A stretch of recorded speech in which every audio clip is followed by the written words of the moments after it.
Hello, അസ്സാം വലൈക്കും. Welcome back to fitches cocktail. അപ്പോൾ എല്ലാവരും സുഖമായിട്ടിരിക്കണമെന്ന് വിശ്വസിക്കുന്നു. അപ്പോൾ ഇന്നത്തേത് ഒരു ഈവനിങ് സ്നാക്കിൻ്റെ റെസിപ്പിയാണ്. ഹെൽത്തി ആയിട്ടുള്ളൊരു ഈവനിങ് സ്നാക്കാണ് കേട്ടോ. അപ്പോൾ രാഗിയും നമ്മളുടെ നേന്ത്രപ്പഴം വെച്ചിട്ടാണ് ഈ സ്നാക്ക് ഉണ്ടാക്കിയെടുക്കുന്നത്.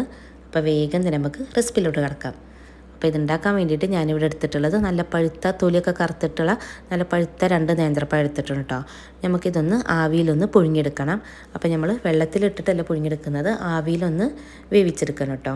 അപ്പോൾ അത് വേവുന്ന സമയം കൊണ്ട് നമുക്ക് ഇതിലോട്ട് രാഗിപ്പൊടി ഒന്ന് വാട്ടിയെടുക്കണം. അപ്പോൾ അതിന് വേണ്ടിയിട്ട് ഞാൻ 1 ഗ്ലാസ് വെള്ളം എടുത്തിട്ടുണ്ട്. ഇനി ഇതിലോട്ട് നമുക്ക് ആവശ്യത്തിനുള്ള ഉപ്പ് ചേർത്ത് കൊടുക്കാം. ഇനി നമുക്ക് ഒന്ന് തിളച്ച് വരുന്ന സമയത്ത് നമുക്ക് ഇതിലോട്ട് 1 ടേബിൾ സ്പൂൺ നെയ്യ് ചേർത്ത് കൊടുക്കാം കേട്ടോ. അപ്പോൾ ഇത് ഓപ്ഷണലാണ്, വേണമെങ്കിൽ ചേർത്താൽ മതി. ചേർത്ത് കൊടുത്താൽ നല്ല ടേസ്റ്റാണ്. അപ്പോൾ ഞാൻ അതിലോട്ട് 1 ടേബിൾ സ്പൂൺ നെയ്യ് ചേർത്തിട്ടുണ്ട്. ഇനി നമുക്ക് ഇതിലോട്ട് പൊടി ചേർത്ത് കൊടുക്കാം. നിങ്ങൾ ഏത് ഗ്ലാസ്സിലാണോ വെള്ളം എടുത്തത് ആ സെയിം ഗ്ലാസ് തന്നെ 1 ഗ്ലാസ് വെള്ളമാണെങ്കിൽ 1 ഗ്ലാസ് പൊടി, അതാണ് കേട്ടോ ഇതിൻ്റെ മെഷർമെൻറ്റ്. ഇപ്പോൾ നിങ്ങൾ 2 ഗ്ലാസ് വെള്ളം എടുക്കണമെങ്കിൽ ആ സെയിം ഗ്ലാസ് തന്നെ 2 ഗ്ലാസ് പൊടി. അപ്പോൾ ഞാനിതിലോട്ട് രാഗിപ്പൊടി ചേർത്ത് കൊടുത്തിട്ടുണ്ട്. ഇനി ലോ ഫ്ലെയിമിലാക്കിയിട്ട് നമുക്കിതൊന്ന് വാട്ടിയെടുക്കണം. അപ്പോൾ ലോ ഫ്ലെയിമിൽ വെച്ച് ചെയ്യാൻ നോക്കുക. അടി പിടിക്കാണ്ട് നമുക്കിത് നന്നായിട്ടൊന്ന് ഇളക്കിയിട്ടൊന്ന് വാട്ടിയെടുക്കണം. അപ്പോഴേക്കും നമ്മുടെ പഴമൊക്കെ ഇവിടെ നന്നായിട്ട് തന്നെ വെന്ത് വന്നിട്ടുണ്ട്. കണ്ട തൊലിമന്നൊക്കെ പോന്നിട്ടുണ്ട്. ഇനി നമുക്ക് ഒരു പാൻ വയ്ക്കാം. പാനിലോട്ട് ഞാൻ 1/2 ഗ്ലാസ് ശർക്കര പൊടിച്ചതാണ്. അപ്പോൾ ശർക്കര പൊടി ഇല്ലെങ്കിൽ ശർക്കരയുടെ പാനി ചേർത്ത് കൊടുത്താലും മതി.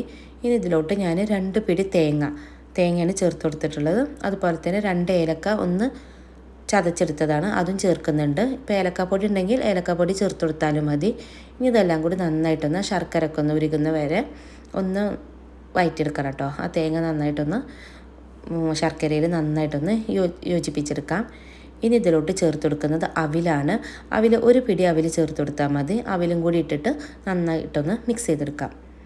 അവിലിട്ടതിന് ശേഷം വല്ലാണ്ട് അങ്ങോട്ട് കുക്ക് ചെയ്തെടുക്കൊന്നും വേണ്ട. അവിലൊക്കെ ഒന്ന് സോഫ്റ്റായി കിട്ടിയാൽ മതി കേട്ടോ.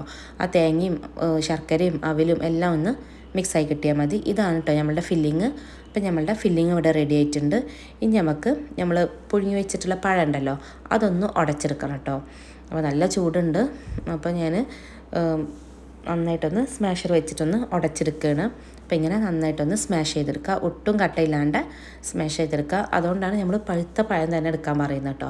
പഴുത്ത പഴമാകുമ്പോൾ ഒട്ടും കട്ടയില്ലാണ്ട് തന്നെ നമുക്കിത് നന്നായിട്ട് തന്നെ ഉടഞ്ഞ് കിട്ടും. ഇനി നമുക്ക് ഈ പഴം നമ്മൾ നേരത്തെ വാട്ടി വെച്ചിട്ടുള്ള രാഗിപ്പൊടി ഉണ്ടല്ലോ അതിലോട്ട് ചേർത്ത് കൊടുക്കാം. എന്നിട്ട് നന്നായിട്ടൊന്ന് മിക്സ് ചെയ്ത് കൊടുക്കാം കേട്ടോ. അപ്പോൾ ഇത് അത്യാവശ്യം ചൂടുണ്ടായിരുന്നു. അപ്പോൾ ഒരുവിധം ചൂടിലൊന്ന് കുഴച്ചെടുത്താൽ മതി കേട്ടോ. അപ്പോൾ ഞാൻ ഒരുവിധം ചൂടാറിയതിന് ശേഷമാണ് കുഴച്ചെടുത്തിട്ടുള്ളത്. നന്നായിട്ടൊന്ന് മിക്സ് ചെയ്തെടുക്കാം. എന്നാലും അത്യാവശ്യം ചൂടുണ്ടായിരുന്നു. അപ്പോൾ നന്നായിട്ട് ഈ പഴവും രാഗിപ്പൊടിയും എല്ലാം നന്നായിട്ടൊന്ന് മിക്സാക്കി കിട്ടണം കേട്ടോ. നന്നായിട്ടൊന്ന് കുഴച്ചെടുക്കണം. ഇനി നമുക്ക് നമ്മുടെ കയ്യിൽ കുറച്ച് ഓയിലോ വെള്ളമോ എന്തെങ്കിലും ഒന്ന് തടവിയതിന് ശേഷം ഇതിന് ഓരോ ഉരുളകളാക്കി എടുത്തിട്ട് നമ്മളിങ്ങനെ കയ്യിൻ്റെ അടിയിൽ വെച്ച് പരത്തിയതിന് ശേഷം ഇതിൽ ഫില്ലിങ് ഇട്ട് കൊടുത്തിട്ട് നമുക്കിത് ബോൾസ് ആക്കി എടുക്കണം കേട്ടോ. അപ്പോൾ ഞാൻ വീഡിയോയിൽ ചെയ്യുന്ന പോലെ ചെയ്തെടുത്താൽ മതി. അപ്പോൾ നല്ല ഹെൽത്തി ആയിട്ടുള്ളൊരു സ്നാക്കാണ്. അപ്പോൾ കുട്ടികളൊക്കെ സ്കൂൾ വിട്ട് വരുമ്പോഴൊക്കെ കൊടുക്കാൻ പറ്റുന്ന, വളരെ പെട്ടെന്ന് തന്നെ തയ്യാറാക്കി എടുക്കാൻ പറ്റുന്ന ഒരു അടിപൊളി സ്നാക്കാണ്. അപ്പോൾ ഇങ്ങനെ ബോൾസ് ആക്കി എടുക്കുക. ഇപ്പോൾ കയ്യിൽ ഒട്ടി പിടിക്കണമെങ്കിൽ വെള്ളമോ ഓയിൽ എന്തെങ്കിലും കയ്യിൽ ഒന്ന് തടവി കൊടുത്തിട്ട് ഇങ്ങനെ ബോൾസ് ആക്കി എടുത്താൽ മതി കേട്ടോ. അപ്പോൾ നമ്മളുടെ ഇത് രാഗിയും പഴം വെച്ചിട്ട് ഒരു കൊഴുക്കട്ട പോലെയാണ് ഈ സ്നാക്ക് ഉണ്ടാക്കിയെടുക്കുന്നത്. അപ്പോൾ ഇങ്ങനെ എല്ലാം നമുക്കിങ്ങനെ ബോൾസ് ആക്കി എടുക്കാം. അപ്പോൾ അതിന് മുന്നേ എൻ്റെ ചാനൽ ആരെങ്കിലും സബ്സ്ക്രൈബ് ചെയ്ത് കാണുന്നുണ്ടെങ്കിൽ ഒന്ന് സബ്സ്ക്രൈബ് ചെയ്തേക്കണേ. അതുപോലെ തന്നെ തൊട്ടടുത്തുള്ള ബെല്ലൈക്കൻ ക്ലിക്ക് ചെയ്യാനും മറക്കരുത് കേട്ടോ. ബെല്ലൈക്കൻ ക്ലിക്ക് ചെയ്യുമ്പോൾ അതിലോളം ഓപ്ഷൻ വേണം ക്ലിക്ക് ചെയ്യാൻ. അപ്പോൾ ഇടുന്ന വീഡിയോസൊക്കെ നിങ്ങൾക്ക് അപ്പം തന്നെ നോട്ടിഫിക്കേഷനായി കിട്ടുള്ളൂ. അപ്പോൾ എന്ന് പറയുന്ന പോലെ തന്നെ ഞാൻ ചാനലിൽ കുറേ റെസിപ്പീസ് അപ്ലോഡ് ചെയ്തിട്ടുണ്ട്. അപ്പോൾ കാണാത്തവരുണ്ടെങ്കിൽ അതൊക്കെ കണ്ടു നോക്കണം കേട്ടോ. കണ്ടു നോക്കിയിട്ട് ട്രൈ ചെയ്യും വേണം. ട്രൈ ചെയ്തിട്ട് നിങ്ങളുടെ ഫീഡ്ബാക്ക് കമൻറ്റ് ബോക്സിലോട്ട് എഴുതി അറിയിക്കും വേണം. അപ്പോൾ കണ്ടോ എല്ലാം ഞാനിങ്ങനെ ബോൾസാക്കി എടുത്തിട്ടുണ്ട്. ഇനി നമുക്കിതൊന്ന് ആവിയിലൊന്ന് ആവി കയറ്റിയിട്ടൊന്ന് വേവിച്ചെടുക്കണം കേട്ടോ.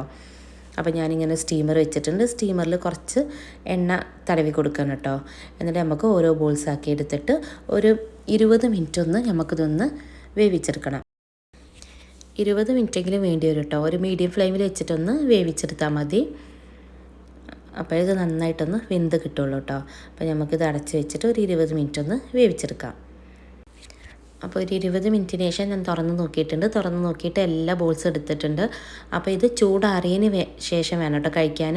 ചൂടോടെ കഴിക്കുകയാണെങ്കിൽ ഒരു ഒട്ടി പിടിക്കുന്ന പോലെ ഉണ്ടാവും. നമ്മളെ കയ്യിൽ പിടിക്കുമ്പോഴൊക്കെ ഒരു ഒട്ടി പിടിക്കുന്ന പോലെ ഉണ്ടാവും.